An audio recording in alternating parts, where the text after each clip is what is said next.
Bine ați venit la Casa Muzeu Vasile Găman din Lunca Vânătorii Neamțului. Eu am intrat în rândul creatorilor din România cu arta lemnului. Sunt colecționar și păstrător al artei populare românești. Trăiesc și muncesc lângă concetățenii mei cu care duc mai departe datele, obiceiurile și meșteșugurile populare. Trăiesc într-un sat din Rezeș, o așezare geografică în partea din nord-vest al județului Neamț, iar noi trăim pe aceste sfinte meleaguri binecuvântate de Dumnezeu cu schituri și mănăstiri. Sunt locuri de istorie medievală cu titorii voivodale, locuri cu adevărat de istorie românească în Vânătorii Neamțului. Despre Vânătorii a spune am cuvinte fără margine, tezaurul luminilor descrie mii de pagini. Satul e mic pe harta țării, dar bogat în amintiri. Hărnicia noastră astăzi conștiință și împlinit. Și Ozana curge în vale limpede când tulburie, tot cântându-și lunga cale satul meu muncind pe glie. Cântă doar în graiul vorbii despre marele amintiri de o Ștefan al Moldovei de cetăți de mușatini. Vitejuia nu se uită, ne rămâne scumpă în noi, nouă celor ce azi creștem alte timpuri, alți eroi. Acum mergi și dincolo ca să vedeți adevărată locuință țărănească. Deci în tablou este în domnul Vasile Găman, la vârsta înfloritoare. Deci aceste cărți au fost scrise de mine. Scrise de noastră, extraordinar, extraordinar. Dar când ați reușit să faceți și muzeul, să scrieți atât de mult? Aici e carte de onoare și asta, iar scrieri, am fost la Sibiu. Nicolae Popa de la Târpești. La Sibiu am fost colegi de la Academie. Deci Academia de Artă Populară. Da, directorul Academiei. Corneliu Ioan Bucur. Da, cenaclul nostru literar. Da, meșteșuguri tradiționale, Vasile Găman. Fotograful, asta aici e... Vasile Găman, creator popular, donez această carte parohiei din satul Lunca în amintirea neamului. Aici sunt eroi. Deci de aici... Eroi din... Aici e harta de unde a fost războiul. Este harta cu luptele de la Borta Dracului. Deci, morți în război de independență din 1977. Da. Deci de aici, din sat. Și îngropați la biserica de aici, din sat. Aici e pomelnicul vechi. Da. Și aici e din 41-45. Deci toți aceștia erau de aici, din sat. Din satul ăsta, da. Din Lunca. Da. Mulți. Și aici este tabelul cu tăți, ca popa să aibă cât trăiește el. Da, să-i aibă pentru pomelnice. Da. Deci, am spus că aici e locuința țărănească a bunicilor dumneavoastră. Da. Da, deci... Și aici e soba cu forn. Și am unul cu chirostie, ca așa se făcea și cuptorul de cop. Și aici avem și plita. După aceea s-a transformat în soba cu plită, făcea bucătărie. Da. Acolo făcea cu scânduri, cu doaște, cu copaci pe pădure, băga la cuptor și coce. Și bea la oala de lut. Vedem ceramica roșie din Neamț. Acolo a dispărut ceramica roșie. Mihai Viteazul, Ștefan cel Mare, voievodă care a fost cel mai însemnat. Tudor și cu Iancu, Pățescu și cu Zavodă. Și aici e frunza de măslin, dorința de pace care o vede România. Și aici e tăria poporului român, frunza de stejar, unirea celor trei provinții. Foarte frumos. Da, cu 3 fecioare. Da. Și unire într-un snop de grâu care are putere. Și aici e cucul care cântă primăverile României. Ceaușescu. Da, deci dumneavoastră cu această ploscă l-ați întâmpinat pe Nicolae Ceaușescu, da? Da? Este de 200 de ani. 200 de ani. De vin. Și plosca de țoică din coace, pe care eu cu mine dată cu costumul și cu... Deci ăsta e costumul care îl purtați dumneavoastră. Da. sport. Eu și aici cămieșile, acolo bodiță. Civilizația încă îmbrăcăminte pentru femei și pentru bărbați. Încălțăminte, uitați acolo. Civilizația încălțăminte, da. A fost o pinca de șorică, aceea la femei. Și pe urmă, o pinca de piele, acolo, trecut cu încălțăminte la o pinca de piele și pinca de cauciuc, și pe urmă bocancul, pantoful, cisma, jambiele, care la 77 îi mășăluie pe jos, nu avea decât calare pe cal și mășăluie pe jos. Și te lega pulpile la chișoare cu asta, cu jambiele. Cu jambiere, da. Ca să poată mășălui kilometri mulți. Da, asta e chimirul care îl leu eu. Da, e chimerul dumneavoastră. Da, și acolo e Calistra Cogaș, la scriitorul nostru. Da, care a scris Sămânții Neamțului. Deci mergem în ceea ce numiți dumneavoastră Șandrama. Da. De fapt e o altă parte a muzeului dumneavoastră. Atenție ce să nu dați în capul. Aici avem date și obiceiuri de anul. Da. Deci asemănătoare cu cele de la Muzeul Nicolae Popa din Târpești. Da. Lucrate de dumneavoastră, da. Aici e plugul de lemn cu care se cuza vodă, aici stai.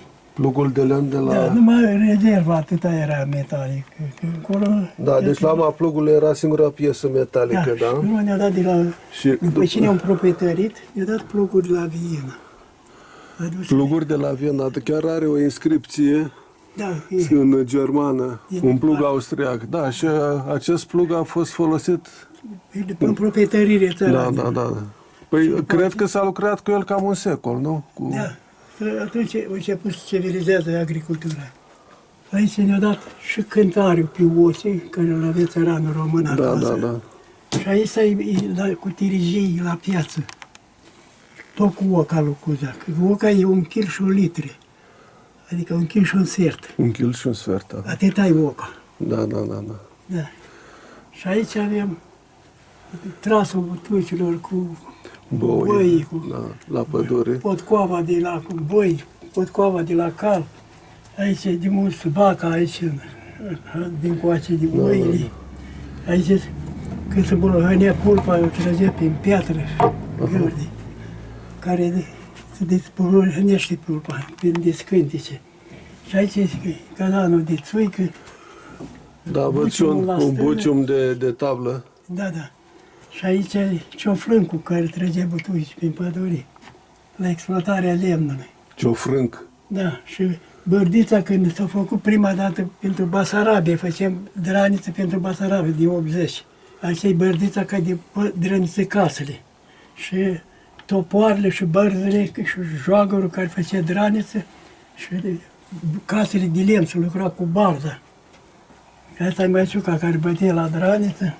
Da. Aici e hârțogul, că se punea cașul și hurda, aici se scurgea zerul și aici se făcea crupă și făcea și făină când avea la necazuri. Și asta e gluba ciobănească cu model de coarne de berbec. Cupe de adus apă, aici de butoi pentru vin, pentru... Deci slate în saramură, practic. Da. Și aici împletituri din nuiele, este cerbul carpantin care trăiește în Munții Neamțului, împletituri din nuiele. Și aici e tehnica populară, meșteșugul de rotării, de dogării, tot și de casă și de tâmplării. Toată arta a lemnului. Da. Și aici e prelucrarea ferului, minghina, tot cei care ascultăm sculii de tâmplărie. Și aici e scaunul de cuțutoai, unde se face cercuri de lemn pentru butoai, pentru putinele. Aici e mucherul de tras la muchii. Aici se trage, face butoaile. Aici tâmplărie, de făcut rotărie. Uitați rotele lucrate de lemn. Vine când dădea oile la stână, pune o crestătură pe bățul ciobănesc pentru fiecare oaie. Și aici când dădea cașul, punea o jumătate de caș, dădea de oaie la fiecare care avea oi. Și punea și în jumătățeac, să știe jumătate de caș. să fie egal pentru toți. Aici e prelucrarea lânii, aici e prelucrarea cânipii, aici e leagănul, care era mai înstărit cu leagănul, e făcut special pentru copii, și aici care nu avea O simplă covată. Da. Aici e de țesut covare, uitați, stil, cu trandafiri. Aici este stilul, figuri geometrice. Și aici este cel mai important pentru românii datat, uitați, e pomul vieții. Pomul vieții. Aha. E pomul. Da, deci Cel mai 1932. Da. Și aici e pănura, uitați, făcea țaranul o mână în casă și o ducea la Chiu, aici la Deci, neamț. șuiag. Era o stofă mai fină, făcea rasă pentru pochii.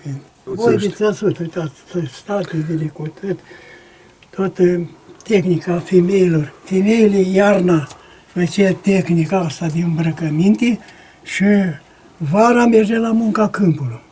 Da, Și sus, uitați, avem scule, roata de panade, de pălăcălepe, de tors, toată tehnica populară.